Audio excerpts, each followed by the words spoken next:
আসসালামু আলাইকুম রহমতুল্লাহি অবরাকাতু। যার প্রাণ আছে তাকে একদিন মৃত্যুর স্বাদ গ্রহণ করতেই হবে। মৃত্যু থেকে কেউ পলায়ন করতে পারবে না। এমনকি নবী রাসূলগণও এই মৃত্যু থেকে রেহাই পায়নি। তবে মৃত্যুর পর রুহু কোথায় যায়, কি করে, এমনটা জানার জন্য কৌতূহল আমাদের মনে।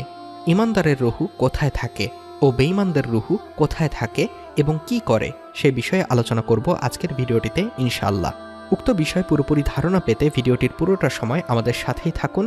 তাহলে কথা না বাড়িয়ে এবার মূল আলোচনা শুরু করা যাক।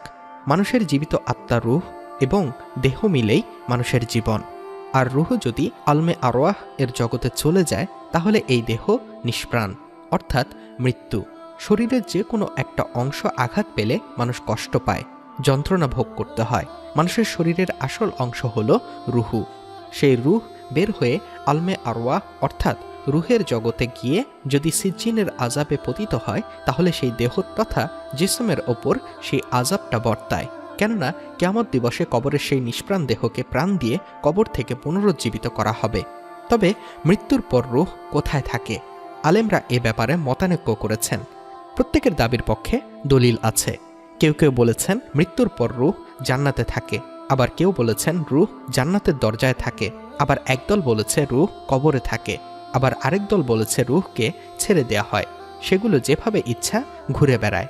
কেউ কেউ বলেছেন এগুলো আল্লাহর কাছে থাকে। আরেক দলের মত হলো মুমিনের রূহ আদম আলাহিসাল্লামের ডান হাতে এবং কাফিরের রূহ আদম আলাহিসাল্লামের বাম হাতে থাকে। মূল কথা হলো রূহ স্তর অনুসারে বারজাখে বিভিন্ন স্থানে অবস্থান করে।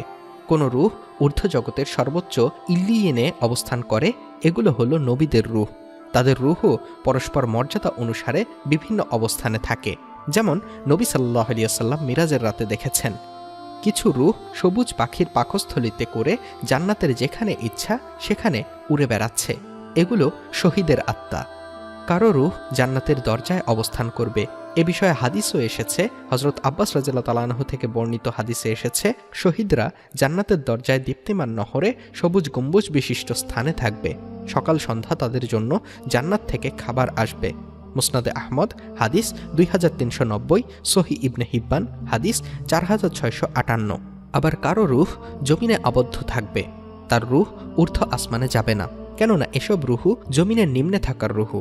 জমিনে অবস্থানরত রুহুগুলোর আসমানে অবস্থানরত রুহের সঙ্গে মিলিত হবে না। যেমন আসমানে অবস্থানরত রুহগুলো জমিনে অবস্থানরত রুহের সঙ্গে মিলিত হবে না। যেসব রূহ দুনিয়াতে রবের পরিচয় লাভ করেনি, তার ভালোবাসা অর্জন করেনি, তার জিকির করেনি, তার সঙ্গে বন্ধুত্ব অর্জন করেনি, তার নৈকট্য লাভ করেনি ইত্যাদি রূহ হলো জমিনে অবস্থানরত রূহ। মৃত্যুর পরে শরীর থেকে তাদের রূহ বের হলে তা জমিনেই অবস্থান করবে। এভাবে ঊর্ধ্বমুখী নফস যা দুনিয়াতে আল্লাহর ভালোবাসা, জিকির, নৈকট্য লাভ ও বন্ধুত্ব স্থাপনে সর্বদা ব্যস্ত ছিল, সেগুলো শরীর থেকে আলাদা হওয়ার পরে তার উপযোগী ঊর্ধ্ব জগতের রুহের সঙ্গে মিলিত হবে। ব্যক্তি যাকে ভালোবাসে তার সঙ্গে বারজাখে ও কিয়ামতে থাকবে। আল্লাহ তাআলা বারজাখে ও কিয়ামতের দিন রুহগুলোকে একে অন্যের সঙ্গে মিলিত করে দেবেন। তিনি মুমিনের রূহ তার অনুরূপ মুমিনের রূহের মধ্যে প্রবেশ করাবেন। অতএব মৃত্যুর পর রূহ শরীর থেকে আলাদা হলে তার আমল অনুযায়ী তার আকৃতির উপযোগী ও সমজাতীয় রূহের সঙ্গে থাকবে, তখন সেখানে তাদের সঙ্গে থাকবে। আবার কিছু রূহ জিনাকারী ও জিনাকারিনীর সঙ্গে থাকবে, কিছু রূহ রক্তের নদীতে সাঁতার কাটবে, কিছু রূহকে পাথর গ্রাস করবে। অতএব সব রূহ একই স্থানে সুখে বা দুঃখে থাকবে না, বরং কিছু রূহ ইল্লিয়েনের সর্বোচ্চ ঊর্ধ্ব জগতে থাকবে আর কিছু রূহ জমিনের নিম্ন স্তরে থাকবে। সেটা বলা হয় সিজ্জিন। মোদ্দা কথা, ইমানদারদের রূহ থাকবে ইল্লিয়িনে আর পাপী ও অবিশ্বাসীদের রূহ থাকবে সিজ্জিনে। মহান আল্লাহ তাআলা আমাদেরকে তার প্রিয় বান্দা হওয়ার তৌফিক দান করুন ও যে আমল করলে রূহু ভালো স্থানে তথা ইল্লিয়িনে থাকবে সেই আমল করার তৌফিক দান করুন, আমিন। গুরুত্বপূর্ণ এই ভিডিও সম্পর্কে আপনার যে কোনো মতামত আমাদের কমেন্ট বক্সে জানিয়ে দিন। আমাদের ভিডিওটি যদি আপনার ভালো লেগে থাকে তাহলে একটি লাইক ও যত পারেন শেয়ার করে রুহু সম্পর্কে অন্য দিনী ও ভাই বোনদের নিকট পৌঁছে দিয়ে অশেষ সওয়াবের অধিকারী হন।